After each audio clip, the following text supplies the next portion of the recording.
Super star Rajinikanth இப்போது வேட்டையன் படத்தில் நடிச்சிட்டு வராரு. ஜெய்பீம் படத்தின் இயக்குனர் தாசே ஞானவேல் இயக்கும் அந்த படம் அக்டோபர் மாதம் திரைக்கு வரவிருக்கு. சூழல் இப்படி இருக்க இந்த படத்தில் நடித்து கொண்டிருப்பது போதே அடுத்ததாக லோகேஷ் கனகராஜ் இயக்கத்தில் நடிக்க கமிட்டானார். படத்துக்கு கூலி என்று பெயர் வைக்கப்பட்டிருக்கு. படத்தோட ஷூட்டிங் ஜூன் மாதம் தொடங்கவிருக்கும் சூழலில் சத்யராஜ் இதில் நடிப்பது உறுதியாயிருக்கு. என்ன இந்த தகவல் உண்மையா இல்லையான்றதை வாங்க வீடியோக்குள்ளே போய் பார்ப்போம். அது மாதிரி சேனலுக்கு சப்ஸ்கிரைப் பண்ணாதவங்க சப்ஸ்கிரைப் பண்ணிட்டு மேலும் இந்த வீடியோக்கு ஒரு லைக் பண்ணிட்டு வாங்க வீடியோக்குள்ளே போகலாம்.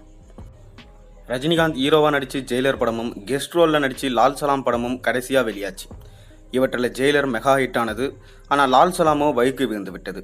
இதற்கிடையே ஜெயிலர் படத்தில் நடித்து கொண்டிருக்கும் போதே தாசே ஞானவேல் இயக்கத்தில் நடிப்பதற்கு கமிட் ஆனார் ரஜினிகாந்த். படத்தை லைக்கா நிறுவனம் தயாரிச்சாங்க. அனிருத் இசையமைக்கிறார். படத்துக்கு வேட்டையன் என்று பெயர் வைக்கப்பட்டது. படத்தில் ரஜினியோட அமிதாப் பச்சன், ஃபகத் ஃபாசில், ராணா ரகுபதி, மஞ்சு வாரியர், துஷாரா விஜயன், ரித்திகா சிங் உள்ளிட்டோர் நடிக்கிறாங்க. ஜெய்பீம் படத்தின் மூலம் பெரும் கவனத்தை ஈர்த்தவர் ஞானவேல் என்பதனால இந்த படத்தின் மீது உச்சகட்ட எதிர்பார்ப்பு எகிரியிருக்கு. படத்தோட டைட்டில் டீசரும் நல்ல வரவேற்பு பெற்றது. படமானது அக்டோபர் மாதம் ரிலீஸ் ஆகும் என்று சமீபத்தில் தான் அறிவிக்கப்பட்டது. வேட்டையன் படத்தோட ஷூட்டிங் கன்னியாகுமரி, மும்பை, கேரளா உள்ளிட்ட பகுதியில் விறுவிறுப்பாக நடந்து வந்தது. ரஜினிகாந்தும் முழு வீச்சோடு அதெல்லாம் நடிச்சு வந்தார். படத்தில் அவருடைய போர்ஷனுக்கான ஷூட்டிங் சில நாட்களுக்கு முன்பு தான் முடிவடைஞ்சது.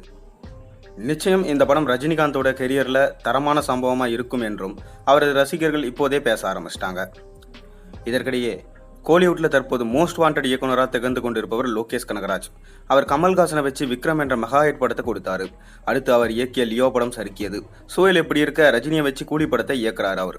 சன் பிக்சர்ஸ் நிறுவனம் படத்தை தயாரிக்கிறாங்க. படத்தோட டைட்டில் டீசர் வெளியாகி பெரும் வரவேற்பு பெற்றது. கமலுக்கு கொடுத்த மெகா ஹிட் போல ரஜினிக்கும் லோகேஷ் கனகராஜ் கொடுப்பாரா என்பதை பொறுத்திருந்து பார்ப்போம். படத்தோட ஷூட்டிங் ஜூன் மாதம் துவங்க இருக்கு. சூழல் எப்படி இருக்க கூலி படத்தில் சத்யராஜ் நடிப்பது உறுதியாயிருக்கு. இதில் அவர் ரஜினிக்கு நண்பராக நடிக்கிறாரு. இதனை சத்யராஜே உறுதிப்படுத்தியிருக்காரு. இவரும் இணைந்து மிஸ்டர் பாரத் படத்தில் ஏற்கனவே நடிச்சிருக்காங்க. அதன் பிறகு சில காரணங்களால் இவரும் நடிக்கவே இல்லை. ரஜினி மீது இருந்த வருத்தத்தின் காரணமாக தான் சிவாஜி படத்தில் நடிக்கும் வாய்ப்பையும் சத்யராஜ் நிராகரிச்சிருக்காரு அப்படின்னு அந்த காலத்தில் சொல்லப்பட்டது. இப்போது ரஜினியோட சத்யராஜ் நடிப்பதனால ரசிகர்கள் மகிழ்ச்சியும் ஆச்சரியமும் ரொம்பவே அடைந்திருக்காங்க. நிச்சயமாக இந்த படம் தரமான சம்பவமாக இருக்கும். சத்யராஜ் நடித்தார்னா அது நிச்சயமாக வேற லெவலில் இருக்கும். ரஜினியோடு சேர்ந்து நடிக்கிறாருன்னும் போது அது நிச்சயமாக தமிழ் சினிமாலே ஒரு ப்ரைடாக இருக்கும் அப்படின்னு சொல்லிட்டு எல்லாராலும் சொல்லப்படுது. பொறுத்திருந்து பார்ப்போம்.